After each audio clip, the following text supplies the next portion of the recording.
Micromax new flagship for 2015, the Micromax Canvas 5 is here.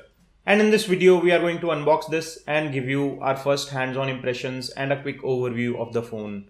Let's get started.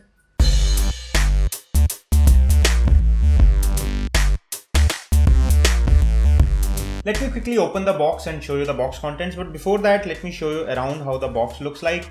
This is a very compact and nice packaging with Canvas 5 here, Micromax logo. It comes with double data offer from Airtel, so you will get double the data for which you recharge for a few months. It comes with an octa-core processor and quick specifications are mentioned here at the back of the box.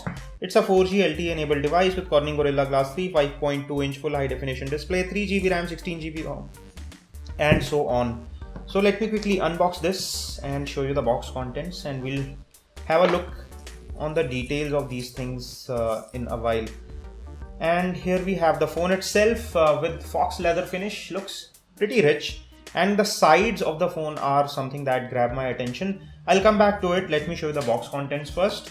So this is a flap which contains some more content, which includes leaflets, a screen protector for a phone with Gorilla Glass 3, which is ironic. Here we have a user guide. Here we have some more leaflets, warranty cards, etc, etc. SAR information. I'll talk about SAR information in a bit. And here we have another small box in the box which contains rest of the accessories, which includes a data cable. This is a USB to micro USB. In the ear type earphones, they look good in build. They are with a button to accept reject call, inbuilt microphone, and this wall charger, which is fairly sleek and very nicely designed. It comes with the 1 ampere charging, which is not very fast. Coming back to the phone, here it is, and let me remove this. It says 13 megapixel and 5 megapixel cameras, Corning Gorilla Glass 3, 5.2-inch full high definition IPS display, 4G LTE, 16GB ROM, 16GB ROM and 3GB of RAM, and this is how the display looks. It is a 2.5D curved glass to the sides and feels very nice to touch. Sides are metallic, which gives a very premium and solid feel to the phone, and very good to hold in hand. No squeakiness, very nicely built, a solid sturdy feel of the phone in hand. Power wake up key on the right, volume rocker on top of that. On top there is 3.5mm audio port. Left side is clean, has these antenna bands, and bottom you have charging port, primary microphone hole. On the rear, Micromax logo, 13 megapixel shooter, LED flash. On front you have 5 megapixel shooter and LED flash. So it comes with both front and rear flash. The back is openable and gives you access to the SIM card slots. And here you have 2 SIM card slots, both of which are micro SIM and a micro SD card slot. The battery is not user removable. It is a fixed battery with 2900 milliamp battery capacity. This phone is powered with an octa-core processor from MediaTek, and let me quickly set it up, get back and show you the rest of the details of the phone. And we are back after setting up the phone, and boy, I am impressed with the display quality of this phone. It's a 5.2-inch full high definition display with very deep blacks, very high contrast. It's delightfully sharp, it's rich, vivid, crisp, and gives very good viewing angles at the same time. The video viewing experience is just superb, and the pixels on this phone are so bright and nice. Display is easily the best feature of this phone. Talking of the audio quality, there is a single rear speaker on the back of the phone on the lower side, but the problem is that when you place it on the flat surface, it gets slightly muffled. It itself is not very loud, but when you place it on the surface, it gets even worse.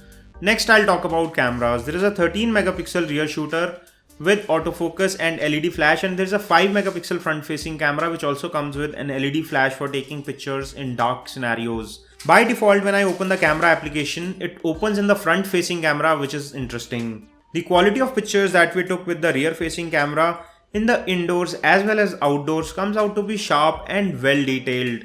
It is in 4:3 resolution, however. The quality of video that we shot with the rear facing camera is also well detailed but lacks stabilization. There is shakiness in the camera and you have to be very steady with your hands. The front facing camera is good when it comes to taking selfies. We did try recording some videos with the front facing camera, but it did not work so well. This is probably because we are testing the pre-retail unit, and we'll test that again in the final unit and get back to you with samples. Talking of the specification, performance and benchmarks, we tested on Antutu and we got a score of 32,000. It is fairly high for a phone which is priced in mid-range. It is paired with a 1.3 GHz octa-core CPU, has 3 GB of RAM and 16 GB of internal memory, out of which around 11 GB is user available. The storage can be expanded by adding a micro SD card to it, and the default write disk can also be set to external SD card, which means that you can install all the applications on the external card directly. It also supports USB OTG pen drives. You can watch movies directly from the pen drive using the USB OTG. Talking of gaming performance and heating, this phone is slightly warmer on the outside even when the phone is idling or in light usage. For example, we were in a temperature of around 30 degrees, which is the ambient temperature, and the phone was already around 35-36 degrees on the rear, just above the logo, which is probably where the processor is.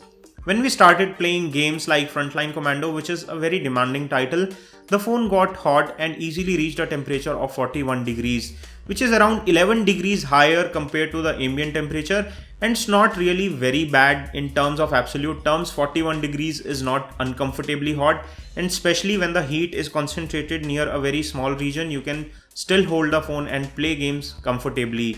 The gaming performance was smooth, there was no frame drops observed, and the overall feel of the gaming was very smooth. Now let's talk software. There is flat UI and there is no app drawer on this phone. It comes with all the apps placed on the home screen, and there are multiple home screens. You can manage apps in different folders if you like to. The UI is smooth, does not pose any lags or stutters. There is a lot of bloatware which came pre-installed on this phone.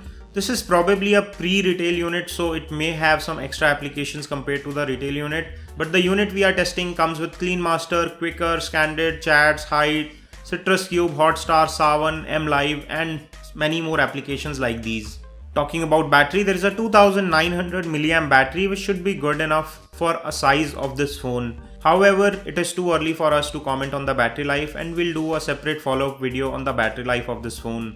At the price at which it has been launched, the design of this device is very premium. The feel in hand is very good. It is compact, nice, comes with good set of cameras, gives you good performance, and looks nice too. If you want to pick up one for yourself, you can pick up one from the description section below, where we are providing links to the best buy. This brings us to the end of this video. We hope you enjoyed watching it. If you did, don't forget to give us a thumbs up. If you want to buy this phone for yourself, I'm leaving direct links in the description section below where you can buy one at the best price. This is all we have on this one. Stay subscribed by pressing the red subscribe button, and don't forget to press the like button. I hope to see you on my next video. This is your host Rohit Khurana signing off. Thanks for watching.